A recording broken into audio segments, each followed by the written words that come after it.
10 tanda-tanda kiamat besar yang disebutkan oleh Nabi SAW. Kata beliau, amblasnya bumi di belahan timur yang pertama, terjadi gempa besar. Sebagian ulama hadis mengatakan bagian Asia, di mana Allahu alam. Tapi ini tanda-tanda kiamat besar akan terjadi nanti. Kemudian terjadi lagi longsor bumi di belahan barat. Sisi barat bumi kita tahu wilayah Afrika dan seterusnya. Kemudian amblasnya bumi di Jazirah Arab. Ini yang dimaksud dengan amblasnya bumi, artinya longsor yang besar, yang sulit lagi untuk ditimbun, udah nggak bisa ditimbun, nggak bisa diperbaikin. Kalau di situ ada kota, ada kampung, pasti hancur udah. 3 sekaligus terjadi longsor di 3 titik yang berbeda dan secara waktu atau dalam waktu yang bersamaan. Ini sudah selangsung 3 tanda-tanda kiamat. Jadi pada saat terjadi di timur itu tanda-tanda kiamat besar 1. Terjadi di barat tanda-tanda kiamat besar 2. Terjadi di Jazirah Arab tanda-tanda kiamat besar 3. Kemudian di dalam hadis ini disebutkan secara beracak. Nanti sebentar setelah saya terjemahkan hadis ini saya akan sebutkan urutannya. Lalu kata Nabi SAW, kabut yang menutupi bumi ini. Kemudian ada Dajjal. Jadi kabut itu dihitung dalam hadis ini yang keempat. Dajjal yang kelima. Kemudian yang keenam binatang melata. Nanti akan saya jelaskan juga apa yang dimaksud dengan binatang melata. Yang ketujuh keluarnya Ya'juj Ma'juj. Ini juga akan kita jelaskan nanti. Kemudian yang kedelapan matahari terbit dari tempat terbenamnya. Yang kesembilan keluarnya api dari perut kota Aden yang menghalau manusia. Sulit, manusia tidak bisa melalui Jazirah Arab. Kemudian yang ke-10 turunnya Isa putra Maryam. Turunnya Isa putra Maryam. Tentu saya katakan tadi hadis ini disebutkan dan disepakati oleh para ulama sifatnya teracak. Karena cukup banyak dalil-dalil yang lain yang mengurut kejadian ini. Urutan yang pertama dari 10 ini adalah keluarnya Dajjal. Ini urutan pertama. Dajjal, jemaah sekalian, adalah diambil dari kata-kata Dajjalah yang berarti kekacauan. Ciri-ciri Dajjal disebutkan dalam banyak hadis yang sahih adalah mata kanannya yang paling pertama rusak seperti anggur kering. Kata Nabi SAW dalam hadis sahih, ketahuilah Dajjal buta mata kanannya dan Tuhan kalian tidak buta, karena dia akan mengaku sebagai Tuhan. Kemudian dia orangnya memiliki kulit yang kehitam-hitaman serta memiliki dahi yang lebar. Setiap orang beriman bisa membaca di dahinya tertulis 3 huruf kafara. Semua orang yang ngerti tulisan Arab, tidak ngerti tulisan Arab akan bisa tahu dan baca itu kafara, kufur. Rambutnya keriting dan orangnya tinggi besar. Kata Nabi SAW, kalau kalian dengar Dajjal keluar di satu lokasi, maka menghindarlah.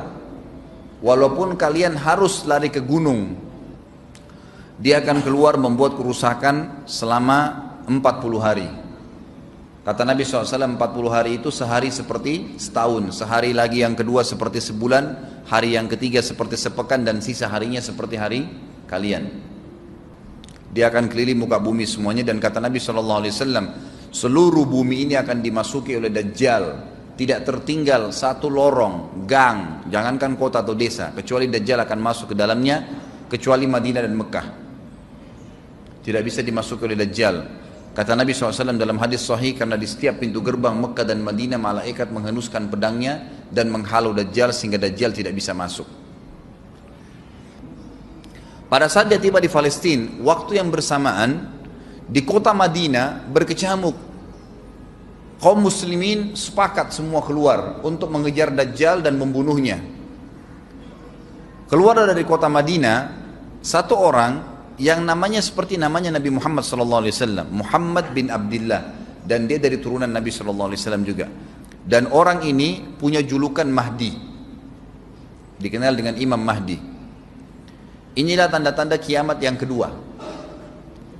Pada saat dia tiba di Mekah, dibaiatlah oleh banyak kaum muslimin, tidak disebutkan jumlah pasukannya, maka terbentuklah pasukan jihad yang mengejar Dajjal menuju ke Palestina.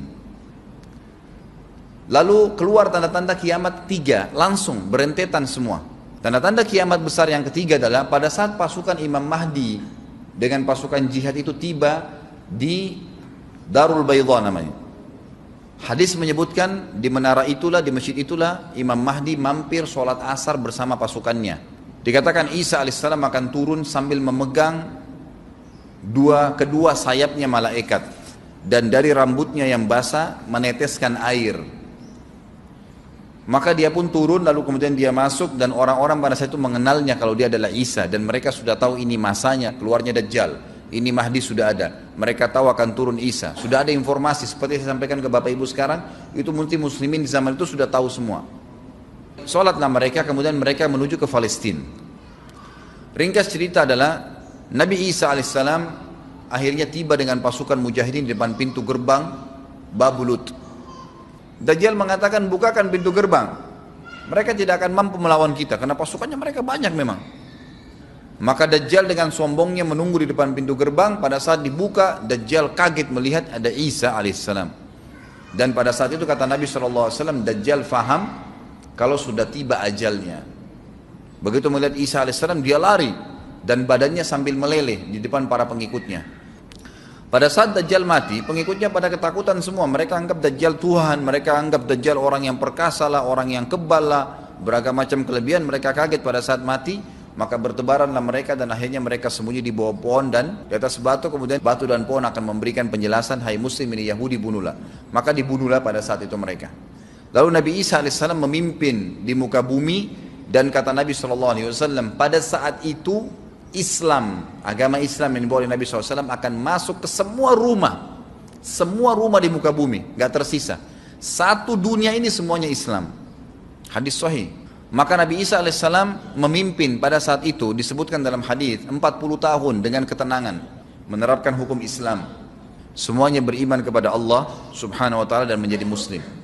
Setelah itu keluar tanda-tanda hari kiamat besar yang keempat, yaitu keluarnya Ya'juj dan Ma'juj. Nabi SAW sebutkan ciri-ciri mereka. Mata mereka sobekannya kecil sehingga mata mereka kelihatan seperti sipit, tapi bola matanya besar. Mereka memiliki rambut yang keriting, dan mereka memiliki poster yang umumnya seperti poster manusia. Ada hadis yang berbunyi mereka akan mendatangi sebuah sungai, kalau tidak salah namanya sungai Tibria, airnya banyak mengalir. Kata Nabi SAW, mereka semua minum air sungai itu, dan yang terakhir dari mereka datang sudah nggak dapat air. Artinya air sungainya habis diminum. Bayangin berapa banyak jumlahnya itu. Pada saat itu Nabi SAW mengatakan, Allah berfirman kepada Isa, berkata, wahai Isa, aku akan mengeluarkan hamba-hambaku yang tidak ada seorang pun dari kalian bisa mengalahkannya, termasuk Isa alaihissalam, nggak bisa mengalahkan. Maka selamatkanlah dirimu bersama dengan pengikut-pengikutmu ke Gunung Tur namanya. Jadi memang Ya'juj ini ciri khasnya, kata Nabi SAW, mereka memakan apa saja. Jadi bukan seperti manusia normalnya. Mereka membunuh semua yang bukan seperti mereka. Sampai-sampai kata Nabi SAW, tidak ada yang bisa mengalahkan mereka, dan jumlah mereka sangat banyak. Salah seorang di antara mereka tahu dia akan mati kalau sudah punya 1000 anak. Kata Nabi SAW dalam hadis Bukhari, kecelakaanlah bagi orang-orang yang ada di Jazirah Arab. Kemungkinan besar makna ini adalah tempat mereka dekat dengan Jazirah Arab. Kata Nabi SAW, kecelakaan bagi orang-orang yang Jazirah Arab, karena telah terbuka dari lubangnya Ya'juj Ma'juj sebesar ini. Sudah kasih isyarat dengan jari ibu jari sama jari tengahnya. Artinya mereka sudah bisa melihat keluar. Pada saat mereka keluar, maka mereka akan mulai membuat kerusakan. Kata Nabi SAW di dalam hadis sahih riwayat Imam Bukhari, bahwasanya Ya'juj Ma'juj akan membunuh siapapun yang mereka temui. Bahkan pada saat mereka sudah merasa menguasai bumi, mereka melepaskan anak-anak panah mereka ke langit. Lalu Allah menurunkan anak-anak panah mereka sebagai fitnah dipenuhi dengan darah. Maka mereka berkata, kami telah membunuh semua yang ada di bumi dan semua yang ada di langit. Kata Nabi SAW, Allah lalu mengizinkan Isa untuk berdoa kepada Allah agar memusnahkan mereka. Maka Isa alaihissalam pun akhirnya berdoa, meminta kepada Allah subhanahu wa ta'ala agar mereka semua dimusnahkan. Maka pada saat itu pun Allah subhanahu wa ta'ala menurunkan kepada mereka hama. Sebagian hadis menyebutkan serangga kecil seperti cacing, banyak sekali yang menimpa tubuh-tubuh mereka. Setiap orang satu. Dan itu membuat mereka mati. Kemudian setelah itu Isa alaihissalam memimpin lagi di muka bumi sampai beliau meninggal. Setelah Isa alaihissalam meninggal, kembali lagi sebagian besar manusia berbuat kekufuran. Maka Allah subhanahu wa ta'ala keluarkan tanda-tanda kiamat besar yang kelima. Yang kelima ini adalah keluarnya hewan atau binatang melata. Binatang melata ini disebutkan dalam hadis yang sahih riwayat Bukhari, bahwasanya Allah SWT akan keluarkan, tapi tidak disebutkan dari bumi mana dia keluar. Dia akan keluar hewan melata yang bisa berbicara seperti manusia dan badannya dipenuhi dengan bulu. Allahu a'lam bagaimana. Kemudian dia datangi orang-orang yang kufur tersebut dan menasihatin dan mengingatkan mereka. Yang tidak mau beriman, dalam hadis dikatakan dicap oleh hewan tersebut. Allahu a'lam dicap seperti apa, sehingga ketahuan mana yang kafir, mana yang beriman. Terus dia keliling di muka bumi tapi tidak disebutkan berapa lama. Lalu kemudian Allah lenyapkan si dabbah ini. Kemudian datang tanda-tanda kiamat yang ke-6. Tanda-tanda kiamat yang ke-6, 6, 7, 8. Itu berentetan semua. Longsor besar di timur, di barat, dan di jazirah Arab. Ini tanda-tanda kiamat terjadi serentak. Sudah 8. Kemudian terjadi yang ke-9, keluarnya api dari negeri atau dari kota Aden. Kota Aden ini di Yaman ya. Tentu hadis menjelaskan tentang masalah api yang keluar ini, artinya api bukan main-main, ini bukan kebakaran sebuah masjid atau sebuah bangunan 10 tingkat. Api ini bisa menghalau manusia untuk jalan karena panasnya.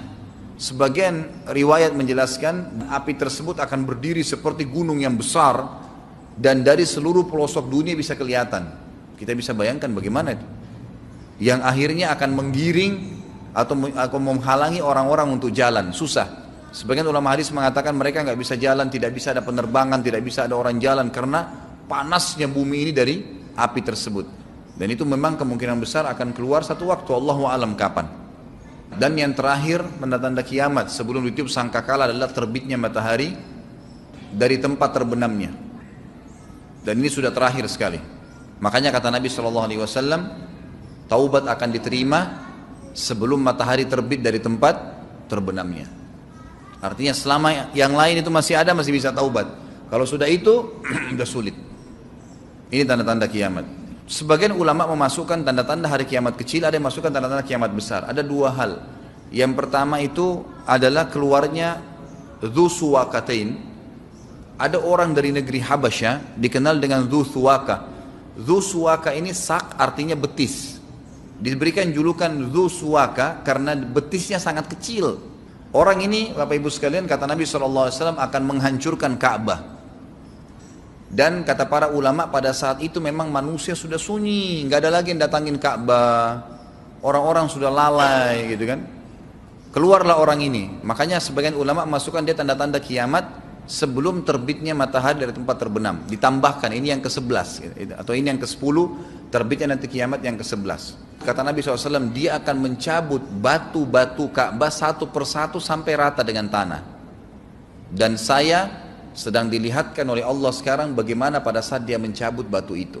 Hadis sahih riwayat Bukhari Muslim. Yang terakhir, yang kedua, yang berhubungan juga dengan tanda-tanda kiamat, ada yang memasukkan kiamat kecil, tapi ini lebih dekat dengan kiamat besar. Orang yang terakhir meninggal itu adalah orang dari asli suku Madinah yang sedang mengembala kambing. Kata Nabi SAW, orang yang terakhir meninggal dari kalian kalangan manusia, semua orang sudah mati tinggal dia sendiri, tapi dia nggak tahu.